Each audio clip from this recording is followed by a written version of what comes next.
আপনারা যারা বাংলাদেশ কিংবা বিশ্বের যে কোনো প্রান্ত থেকে এই মুহূর্তে ইউরোপে আসতে চাচ্ছেন, তারা সবাই একটা কমন প্রশ্ন করে থাকেন, আর তা হলো যে ইউরোপের কোন দেশ সবচেয়ে বেশি বাংলাদেশিদেরকে ভিসা দিয়ে থাকে।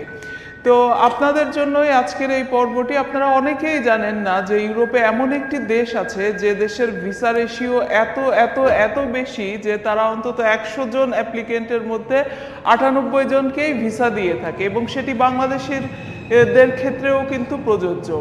আর সেই দেশটি হচ্ছে এস্তোনিয়া।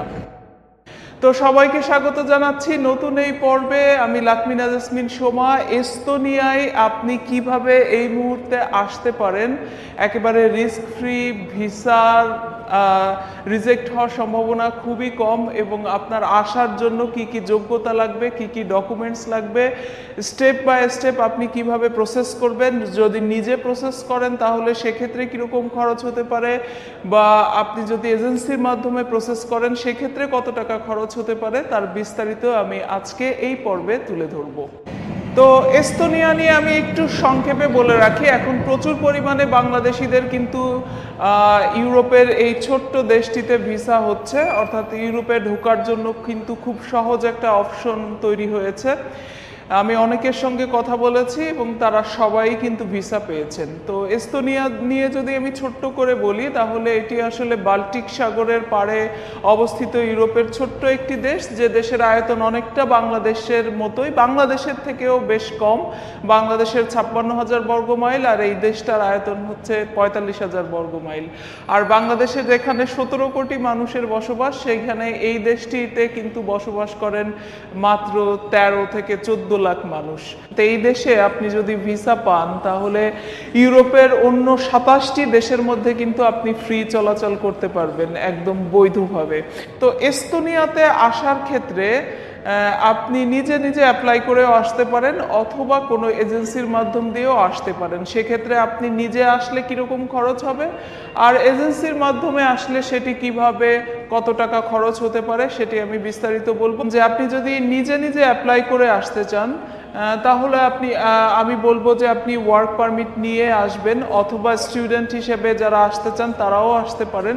তো সেক্ষেত্রে আপনাকে যেটি করতে হবে যে আপনি একটু ঘাটাঘাটি করবেন যে এস্তোনিয়ান অনেক রিক্রুটিং এজেন্সি আছে যারা কিন্তু বিদেশ থেকে মানুষ হায়ার করে নিয়ে আসতে পারে, এবং কোনো ধরনের কোনো কস্ট ছাড়া।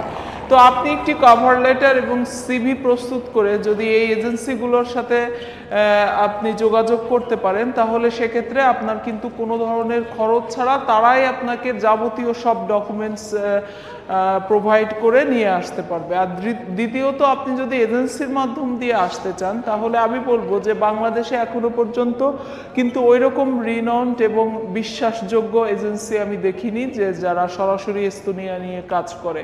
তো তারা যেটি করে যে তারা আপনাকে একটা ট্যুরিস্ট ভিসা করে দেয়, এবং ট্যুরিস্ট ভিসায় এসে আপনি কিন্তু এখানে কোনোভাবেই ভিসা এক্সটেন্ড করতে পারবেন না, 90 দিন পর অবৈধ হয়ে যাবেন। সেক্ষেত্রে অনেকে আছে যে প্রতিবেশী দেশ ইউরোপের অন্য দেশে চলে যায় এই 90 দিনের মধ্যে, এবং যে সেখানে অবৈধভাবে কাজ টাজ করে। সেটি একটি অনিশ্চিত জীবন, এবং সেটি আমি কোনোভাবেই রিকমেন্ড করব না।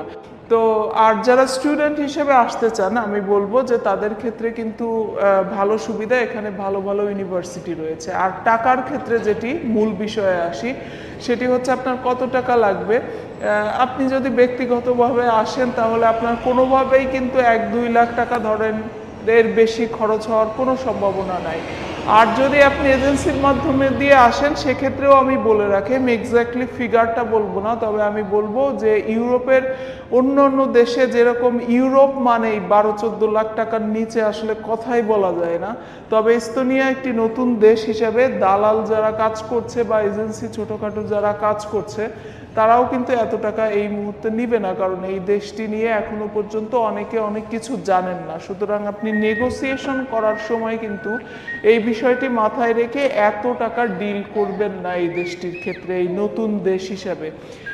এটি একটি বিষয়। আর স্টুডেন্ট হিসেবে যারা আসবেন তারা বলবো যে ইউরোপের বিভিন্ন ইউনিভার্সিটিতে পড়াশোনা করতে গেলে আপনার মিনিমাম 10-12 লাখ টিউশন ফি, এটা খুবই কমন। তো সেই ক্ষেত্রে এস্তোনিয়ার আপনি কোনো ইউনিভার্সিটিতে যদি পড়তে চান, মোর অর লেস আপনার 7 থেকে 8 লাখ টাকা খরচ হতে পারে। এখন কথা হলো যে এই দেশটিতে আপনি আসলে কি কেন আসবেন, আপনার ভবিষ্যৎ কি, কত টাকা আপনি ইনকাম করতে পারবেন।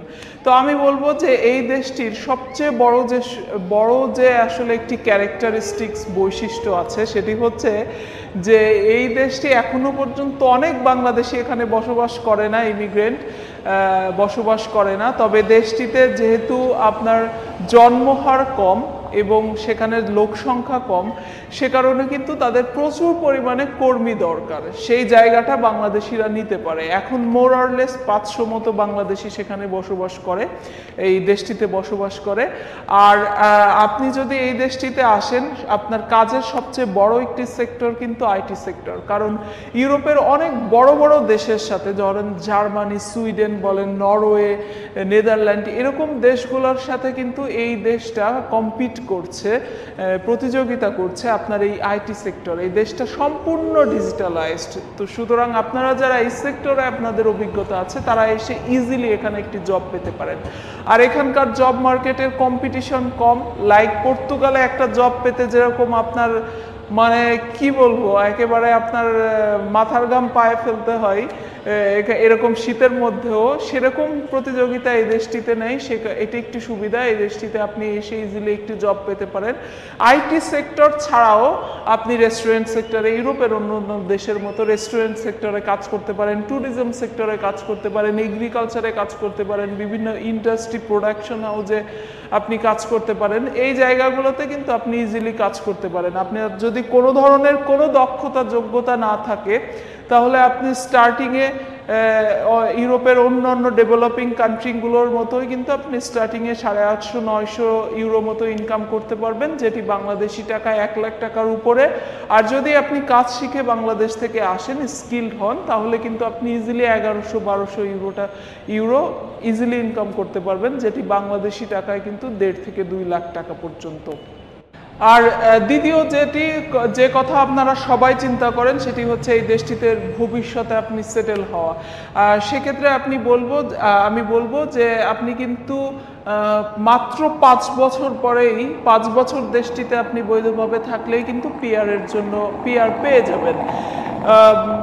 একটু প্রসঙ্গত বলি যে পর্তুগালের ক্ষেত্রে যেটি হয় যে 5 বছর পর আপনি পাসপোর্টের জন্য অ্যাপ্লাই করতে পারেন বা পিআরের জন্য অ্যাপ্লাই করতে পারেন, কিন্তু সত্যিকার অর্থে অ্যাপ্লাই করার ফলাফল পেতে কিন্তু 7 থেকে 8 বছর লেগে যায়।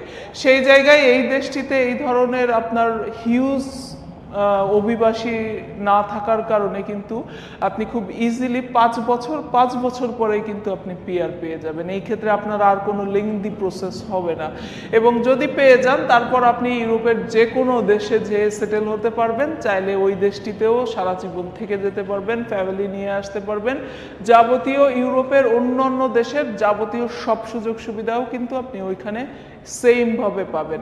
এবং আপনি পিআর পাওয়ার পর পাসপোর্ট পেতে ওই দেশের হয়তো আপনার দেরি হতে পারে, ধরেন আরো 5 বছর লাগতে পারে, কিন্তু পিআর এবং পাসপোর্টের মধ্যে কিন্তু কোনো পার্থক্য নেই, একই রকম সুযোগ সুবিধা আপনি ভোগ করতে পারবেন। তো এস্তোনিয়ার ভিসা প্রসেস করার ক্ষেত্রে আপনার কি কি ডকুমেন্টস লাগবে? খুবই কমন কিছু ডকুমেন্টসই লাগে। আপনি যদি ধরেন ওয়ার্ক পারমিট ভিসায় বা সিজনাল ভিসায়, ওয়ার্ক ভিসায় যদি আসতে চান, সেক্ষেত্রে আপনার ভিসা ফর্মও মোটামুটি একই রকম, সেনজেনভুক্ত অন্যান্য দেশের মতোই। আর একই সাথে আপনার কিন্তু এই একটি সিভি লাগবে, আপনার 2 কপি ছবি লাগবে ইউরোপের সাইজের, আপনার পাসপোর্ট ডেফিনেটলি লাগবে এবং সেটা ডেফিনেটলি 6 মাস অন্তত মেয়াদ থাকা লাগবে। এরপর আপনার যে এখানে যদি বাংলাদেশে কোনো জব করে থাকেন সেটির অভিজ্ঞতা, সাপোর্টিং ডকুমেন্টস আপনি যা কিছু দিয়ে পারেন, আপনার যদি একাডেমিক বিভিন্ন সার্টিফিকেট থাকে এই সার্টিফিকেটগুলা, এবং একই সাথে আপনার অন্য সাপোর্টিং অ্যাক্টিভিটিস যদি থাকে, আপনি যদি রানিং কোনো জবের মধ্যে থাকেন সেক্ষেত্রে এনওসি, আপনার ব্যাংক স্টেটমেন্টের ক্ষেত্রে অনেকে মনে করেন অনেক বেশি বিগ অ্যামাউন্ট লাগবে, আসলে না, 2 লাখ টাকা আমি মনে করি যে এনাফ, রাখতে পারেন। তার থেকে কম রাখলেও অনেক সময় যদি কোম্পানি স্পন্সর করে তাহলে আপনার ওরকম কোনো অ্যামাউন্টও লাগে না। তো আপনি যেটুকু পারেন সেটুকু ব্যাংকে স্টেটমেন্ট রাখলেন। তো এই সাপোর্টিং সব মোটামুটি কমনলি এই ডকুমেন্টসগুলোই লাগে। এর বাইরে আপনার যা কিছু থাকে আপনি সাপোর্টিং ডকুমেন্টস রাখতে পারেন। আরেকটি যে বিষয় সেটি খুবই গুরুত্বপূর্ণ, সেটি হলো যে আপনার কিন্তু ইন্ডিয়ায় যাওয়া নাও লাগতে পারে। কারণ আপনি যদি শর্ট স্টে কোনো ভিসা নিয়ে থাকেন, অর্থাৎ সিজনাল কোনো ভিসা যেটি আপনার 3 মাসের হতে পারে, 6 মাসের হতে পারে, 1 বছরের নিচে হতে পারে, সেক্ষেত্রে কিন্তু আপনি ঢাকার যে জার্মান এম্বাসি, সেই জার্মান এম্বাসির মাধ্যমে কিন্তু সরাসরি ভিসা প্রসেস করে আসতে পারেন। তবে যদি আপনি লং টার্ম ভিসার জন্য অ্যাপ্লাই করে থাকেন, তাহলে সেক্ষেত্রে আপনাকে ইন্ডিয়াতে যে এস্তোনিয়ার কনসুলেট সেবা রয়েছে বা এম্বাসি রয়েছে সেখানে যেতে হবে। আর তা না হলে 1 বছরের নিচে হলে কিন্তু আপনি জার্মান এম্বাসির মাধ্যমেই করতে পারছেন। তো এস্তোনিয়ার এরকম নানা রকম প্লাস পয়েন্ট রয়েছে, তবে নেগেটিভ দিক কমই আছে আমি বলবো। আপনারা যদি চান, সবচেয়ে বড় কথা যে আপনার ভিসা রিজেক্ট হওয়ার সম্ভাবনা খুবই কম রয়েছে। তো এস্তোনিয়া নিয়ে আমি আরও অনেক ভিডিও আপনাদেরকে দিব স্পেসিফিকভাবে। তো আপনার যদি কোনো কিছু জানার থাকে তাহলে ডেফিনেটলি আপনি কমেন্ট করবেন। তো সবাই ভালো থাকবেন, সুস্থ থাকবেন। আজ এ পর্যন্তই। এতক্ষণ আপনাদের সাথে ছিলাম আমি লাকমিনা জেসমিন সোমা।